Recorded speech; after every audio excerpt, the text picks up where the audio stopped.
X और Y में संबंध ज्ञात कीजिए ताकि बिंदु एक्स कोमा वाई बिंदुओं 7,1 और 3,5 से समदूरस्थ हो। समदूरस्थ का मतलब है कि समान दूरी पर स्थित है। यहाँ पर दो बिंदु है x,1 और दूसरा है 3,5। इन दोनों के बीच में कोई बिंदु है जिसके निर्देशांक है x, y। यहाँ पर ग्राफ बना लेते हैं। देखिए यहाँ पर जो भी निर्देशांक है वो सभी के सभी प्लस में है, तो हम प्लस वाले को ही बनाएंगे। तो यह हो जाएगा x अक्ष और यह है y अक्ष।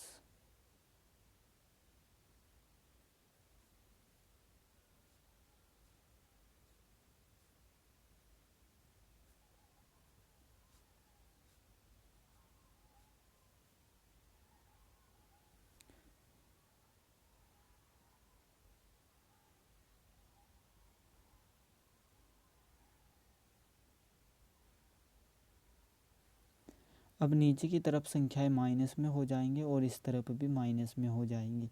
तो हमें प्लस की ज़रूरत थी, इसलिए हमने प्लस वाली संख्याओं को ही यहाँ पर निरूपित कर दिया। यहाँ पर देखिए पहले वाला होता है x और दूसरे वाला होता है y। तो x अक्ष पर 7 को देखना है, y अक्ष पर 1 को देखना है। x अक्ष पर 7 ये है, इसके सीधो सीध देखना है, और y अक्ष पर 1 यहाँ पर है तो इसके भी सीधो सीध देखना है। जहाँ पर भी ये दोनों लाइंस मिल जाएंगी वहीं पर ये एक पॉइंट बन जाएगा, जिसको हम मान लेते हैं कि ये एक पॉइंट A है। इसका नाम दे देते हैं A। तो ये हो जाएगा 7,1। अब दूसरा पॉइंट, x अक्ष पर 3 को देखना है, y अक्ष पर 5 को देखना है। x अक्ष पर 3 को देखना है, इसके सीधो सीध यहाँ पर, और यहाँ पर y अक्ष पर 5 को देखना है, इसके सीधो सीध। यानी कि यहाँ पर भी लाइन खींचनी और यहाँ पर भी लाइन खींचनी है। तो जहाँ पर भी दोनों लाइनें मिलेंगी वहाँ पर एक पॉइंट मिलेगा 3,5 का, तो वो कोमा यहाँ पर होगा। इसको हम मान लेते हैं B। ये पॉइंट है 3,5 का। अब जो A और B है इन दोनों को मिला देंगे।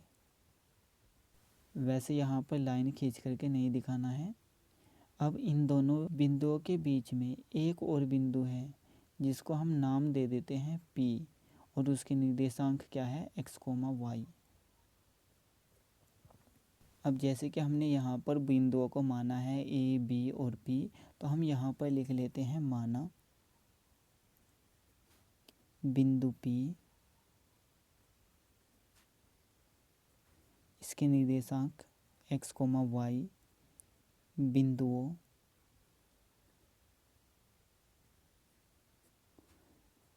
A बिंदु क्या है 7,1 तथा B बिंदु क्या है 3,5 से समदूरस्थ है।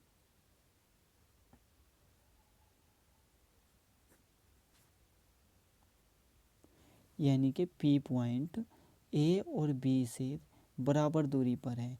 यानी कि यहाँ से यहाँ तक की दूरी और यहाँ से यहाँ तक की दूरी, ये दोनों दूरी बराबर है। तो यहाँ पर लिखेंगे AP बराबर BP। अब AP इन दोनों के बीच की दूरी, तो दूरी का फॉर्मूला होता है, दो बिंदुओं के बीच की दूरी का फॉर्मूला। जैसे AP है तो इसका फॉर्मूला होता है रूट के अंदर x1 माइनस x2 का whole square plus y1 minus y2 का होल स्क्वायर। या फिर हम इसको लिख सकते हैं रूट के अंदर x2 माइनस x1 का whole square plus y2 minus y1 का होल स्क्वायर। इन दोनों में से किसी भी एक फॉर्मूले का यूज करना है, दोनों एक ही होते हैं। तो ये हो जाएगा 7 माइनस एक्स का whole square plus 1 minus Y का होल स्क्वायर रूट के अंदर 7 माइनस एक्स का whole square plus 1 minus Y का होल स्क्वायर बराबर बीपी की दूरी, यहाँ से यहाँ तक की दूरी। तो x माइनस 3 कर लो या फिर 3 माइनस एक्स कर लो, जैसे भी आप करना चाहो ऐसे कर लो। तो 3 माइनस एक्स का होल स्क्वायर रूट के अंदर 3 माइनस एक्स का whole square plus 5 minus Y का होल स्क्वायर।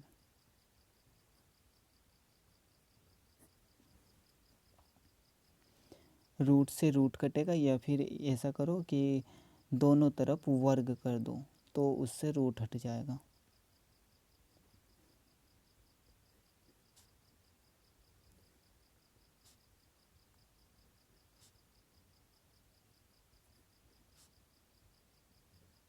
तो यहाँ से रूट हटेगा तो ये आ जाएगा 7 माइनस एक्स का whole square plus 1 minus Y का होल स्क्वायर, ये होल स्क्वायर लिखा हुआ है, बराबर में 3 माइनस एक्स का whole square plus 5 minus Y का होल स्क्वायर।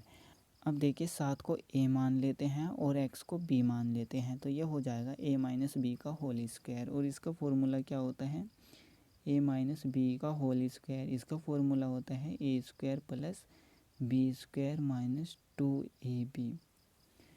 तो a का स्क्वायर तो 49 हो जाएगा, प्लस b का स्क्वायर x स्क्वायर हो जाएगा माइनस 2ab, तो ये हो जाएगा 14x प्लस a का स्क्वायर 1 यानी कि 1 का स्क्वायर 1 ही होगा, प्लस b का स्क्वायर यानी कि y का स्क्वायर, तो ये हो जाएगा y स्क्वायर माइनस 2ab।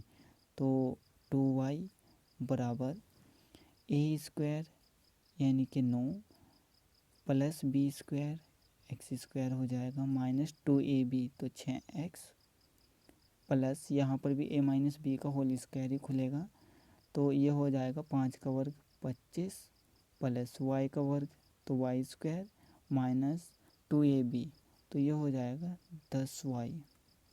अब देखिए एक्स स्क्वायर इस तरफ भी प्लस में है और इस तरफ भी प्लस में है। जब हम इनमें से किसी एक को दूसरी तरफ लेकर आएंगे तो एक प्लस में हो जाएगा, एक माइनस में हो जाएगा, तो ये कट जाएगा यानी कि 0 हो जाएगा। जैसे कि एक्स स्क्वायर को हम अगर इस तरफ से इस तरफ लेकर आए तो ये माइनस में हो जाएगा, तो यहाँ पर क्या आएगा x square minus x square, तो यहाँ पर 0 बचेगा, तो ये कट जाएगा। यहाँ पर भी काट सकते हैं, तो वाई स्क्वायर और वाई स्क्वायर दोनों तरफ प्लस में है तो ये भी कट जाएगा, तो यहाँ पर क्या बचेगा 49 और 1 50 माइनस 14x माइनस 2y बराबर 9 और 25 हो जाएगा 34 माइनस 6x माइनस 10y। अब हमें चर राशियों को एक साइड में करना है और अचर राशियों को एक साइड में करना है। माइनस 14x इसी तरफ रखेंगे माइनस 2y, ये हो जाएगा प्लस में 6x, ये भी प्लस में 10y बराबर 34 जो का तो रहेगा, 50 को इस तरफ लेकर आएंगे तो माइनस 50 हो जाएगा। माइनस के 14x है और प्लस के 6x है, तो यहाँ पर माइनस के 8x बचेंगे। 14 में से 6 को घटाएंगे तो 8 बचेगा और माइनस के ज़्यादा है तो माइनस का भी चिन्ह आएगा। माइनस के 2y है प्लस के 10y है, तो यहाँ पर प्लस का 8y बचेगा। माइनस प्लस माइनस होता है तो बड़ी संख्या में से छोटी संख्या को घटाएंगे, 10 में से 2 को घटाएंगे तो 8 आएगा और प्लस के ज़्यादा है तो प्लस का चिन्ह आएगा, बराबर 34 में से 50 को घटाएंगे तो कितना आएगा 16, लेकिन यहाँ पर माइनस के ज़्यादा है तो माइनस का चिन्ह आ जाएगा। यहाँ से माइनस 8 को कॉमन कर लेंगे तो यहाँ से क्या बचा x और यहाँ से माइनस का y, क्योंकि जब हम माइनस 8 की गुणा x से करेंगे तो माइनस 8x आ जाएगा, और जब हम माइनस 8 की गुणा माइनस y से करेंगे तो प्लस का 8y आ जाएगा। माइनस माइनस प्लस हो जाता है गुणा के अंदर, बराबर माइनस 16। माइनस से माइनस कटेगा या फिर माइनस 8 को दूसरी तरफ लेकर जाएंगे तो ये भाग में चला जाएगा, यहाँ पर बचेगा x माइनस वाई बराबर माइनस 16 बटे में हो जाएगा माइनस 8। माइनस से माइनस कटेगा, ये हो जाएगा 2, यानी कि x माइनस वाई बराबर कितना आया 2। अतः x और y में संबंध क्या है x माइनस वाई बराबर 2 का, यहाँ पर लिख देंगे अतः x और y में संबंध। अब देखिए यहाँ पर दो चर राशि है, इसका मतलब है कि ये समीकरण दो चर वाला है और यहाँ पर घात 1 है और यहाँ पर भी घात 1 है। घात 1 होने का ये मतलब है कि वो रैखिक है। तो ये हो गया दो चर में रैखिक समीकरण। समीकरण मतलब कि यहाँ पर बराबर लगा हुआ है, तो ये हो गया दो चर में रैखिक समीकरण। और जब दो चर वाला रैखिक समीकरण होता है तो उससे एक सीधी लाइन प्राप्त होती है। तो वो लाइन कहाँ से होकर जाएगी? इस पॉइंट से। अब आपको यहाँ पर ये भी ध्यान रखना है कि जो यहाँ से लाइन होकर के जाएगी वो यहाँ पर 90 डिग्री का कोण बनाएगी, यानी कि ए बी के लंबवत हो जाएगी। क्यों हो जाएगी? क्योंकि जब हम ए बी का आधा करेंगे तो वो यहाँ पर लंब डालेगी, तो वो लाइन कुछ इस तरह से आएगी और इस लाइन का नाम हो जाएगा x माइनस वाई बराबर 2। हो सकता है ये ग्राफ थोड़ा सा देखने में गलत लग रहा हो, लेकिन जब आप इसको पीटी की सहायता से बनाओगे तो ये ग्राफ बिल्कुल एकदम सही बनेगा।